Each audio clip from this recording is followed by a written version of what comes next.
கப்பல் வழியாக வர்றார். 12 வயசுலேயும் அவர் இந்தியாவில் ஏறின இடம் காலிக்கட், கேரளா, கோழிக்கோடு.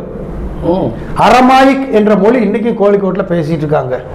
ஏசுனார் பேசின அரமேய மொழி இன்றைக்கும் பேசிகிட்டு இருக்காங்க. யூதர்கள் அங்கேயும் வாழ்ந்துட்டு இருக்காங்க. அங்கே அவங்க வழிபாடு ஒரு மாதிரி இருக்கும். ஆக இங்கே வந்தார். நியர் அபவுட் 18 இயர்ஸ், 18 வருஷம் இந்தியாவில் தான் இருந்தார். ரெக்கார்டு இருக்கு. ஜீசஸ் லிவ்டு இன் இந்தியா, ஹோல்ஜர் கெர்ஸ்டன் என்பவர் ஒரு புக் எழுதியிருக்கார். இங்கே தான் இருந்தார். அது உண்மைதான். எப்படின்னு கேட்டிங்கன்னா, அட்டமா சித்துக்கள் என்பது 8. அட்டமா சித்துக்கள் 8. 8லுமே கற்று தேர்ந்தவர் ஜீசஸ். அனிமா, அணுவை போல மறைய முடியுமான்னா மறைஞ்சு காட்டினார். கல்லால் எறியவும் தேடுறாங்க.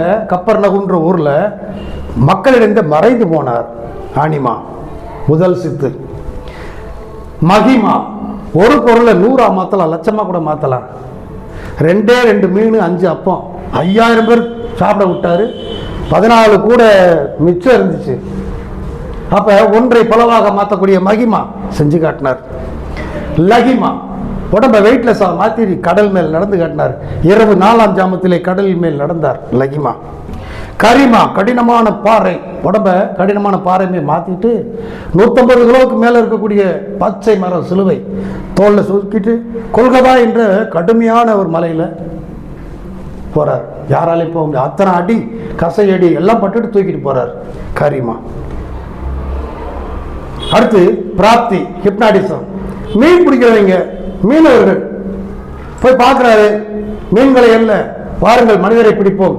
படவு வலை எல்லாத்தையும் போட்டுட்டு பொண்டாட்டி உள்ள சொல்லாமல் கிளம்பிட்டாங்க. ஏசுனாருனால இந்த போயிட்டு வரணும் எவனும் சொல்லலை. அப்போ மனுஷனை பிடிக்கக்கூடிய அந்த ஹிப்னாடிசம் கூப்பிட்டேனே போயிட்டார்.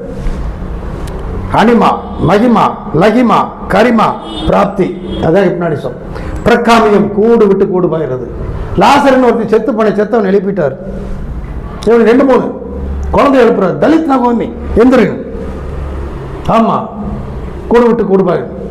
பிரக்காமியம், வாசித்துவம், வானத்திலே பறக்கலாம். வாசியை அடக்கினால் மூச்சு காற்று தான். வாசியை அடக்கினால் வானத்திலே பறக்கலாம். போகர் பறந்திருக்காரு, எண்ணற்ற சித்தர்கள் பறந்திருக்காங்க. இதில் இயேசுனார் பறந்து மேலே போய் நின்றுட்டு எல்லாரும் பாருங்கடான்னு கூப்பிட்றாரு சீடர்களை. அப்போ சீடர்கள் சொல்கிறார் 12 பேரும், அப்பா உனக்கு ஒரு கூடாரம், எலியாவுக்கு ஒரு கூடாரம், மோசைக்கு ஒரு கூடாரம் அங்கேயே அமைக்கலாம் அப்படின்றாங்க. வானத்தில் பறந்து காட்டுறார். விண்ணேற்பு, ஆக்கல், அழித்தல், காத்தல் 3 சக்தியுமே செய்யக்கூடியவர் தான் சித்தர். கடலை பார்த்து இறையாத கடல் நிற்கிது. அப்ப பஞ்சபூதத்தை கண்ட்ரோல் பண்ணக்கூடிய ஒரு சக்தி யாருக்கு வரும்னா அதான் சித்தர். அட்டமா சித்துக்கள் 8. இந்த 8யுமே 18 வருஷம் இவர் ட்ரைனிங் எடுத்தாரு. 18 வருஷத்துல எல்லாத்தையும் கம்ப்ளீட் பண்ணிட்டு இந்தியாவில் இவருக்கு என்ன பேர் தெரியுமா? பட்டம், ஈஸ்வர பட்டம்னு ஒரு பட்டம் கொடுப்பாங்க. பெரிய ஞானிகள் ஈஸ்வர பட்டம்னு ஒரு பட்டம் கொடுப்பாங்க. இவருக்கு பேர் சர்வேஸ்வரன். ஏசுநாதருக்கு பேர் சர்வேஸ்வரன், சர்வ ஈஸ்வரன். இது பைபிள்ல இருக்கா? பைபிள்ல இருக்காது, மற்ற இந்து புராணங்கள் இருக்கு. இன்னும் சொல்ல போனா ஆரம்ப காலத்தில் அவருடைய பேர் பிரஜாபதி. பிரஜா என்றால் மக்கள், பதி என்றால் தலைவன், மக்களின் தலைவன். அங்க ஒரிஜினல் பேரு இம்மானுவேல். இயேசு என்று அழைப்பாக இம்மானுவேல், தேவன் நம்மோடு இருக்கிறார் என்ற அர்த்தம். ஆக இந்த 18 வருஷம் இந்தியாவில் இருந்து தான் இந்த அட்டமா சக்திகள்லாம் அவர் படித்தார். அப்போ நம்ம ஏசுனார் இந்துன்னு சொல்ல முடியுமா? இந்து மதத்தினுடைய தாற்பயம் இந்த விஷயங்களை படித்தார். படிச்சுட்டு இங்கே வரும்போது கப்பலில் வந்தார். போகும்போது எப்படி போயிருப்பாருன்னு பார்த்தீங்கன்னா பறந்துடுவார்.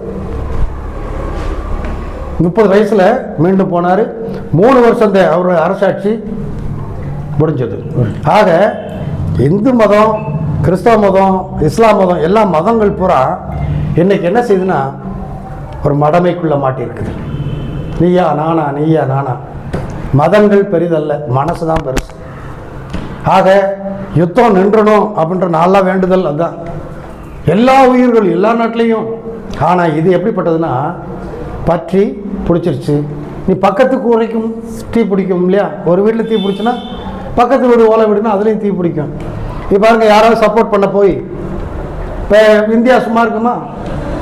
மோடி யாருக்காவது சப்போர்ட் சொல்லுவார். அப்போ ஆட்டோமேட்டிக்காக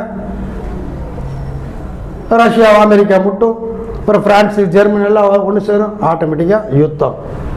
இது உலக யுத்தம். இது இன்றைக்கு ஒருவேளை by the grace of God கொஞ்சம் குறைஞ்சாலும் கூட என்றாவது ஒரு நாள் இந்த யுத்தம் மீண்டும் தொடரத்தை செய்யும். இவர்கள் கோயில் கட்டணுன்றவங்க யூதர்கள் கட்டித்தான் ஆவாங்க. இப்போ இந்தியாவில் கட்டலையா? ஏற்கனவே பாபரி மஸ்ஜித் இருந்துச்சு, அதை இடிச்சுட்டு ராமர் கோயில் கட்டினாங்க இல்லையா? அப்போ இது மத வேலை தான். அதே போல் இந்த மதங்கள் மக்களை நல்வழிப்படுத்த வந்தது முன்னால், இப்போ மதம் வந்து வெறியாக மாறிக்கிடுச்சு, உணர்ச்சி. அது வெறியாக மாறினதுனால யுத்தம். உயிர்கள் அழியுதே, அதை பற்றி யாரும் கவலைப்படுறதே இல்லை. ஞானிகளும் சித்தர்களும் யோகிகளும் தான் உயிர்கள், இன்னொரு உயிர் அழியும் போது நாங்கள் வருத்தப்படுறோம். ஆனால் இவங்களுக்கு அதெல்லாம் இல்லை. கிறிஸ்தவரை போய் கேட்டால் இஸ்ரேல் ஜெயிக்குங்க அப்படின்னு, ஒரு இஸ்லாமிய போய் கேட்டால் இந்த முறை நாங்கள் ஜெயிச்சிருவோம், எங்கள் கொடி தான், அந்த டோம்பாப் அந்த பள்ளிவாசலை யாரும் அழிக்க முடியாது. ஆனால் எல்லாமே டெமாலிஷ் ஆகும், வேறு வழி இல்லை. யுத்தம் வரும்போது அந்த நாடு மட்டுமல்ல, உலக நாடு அனைத்துமே பாதிக்கும்.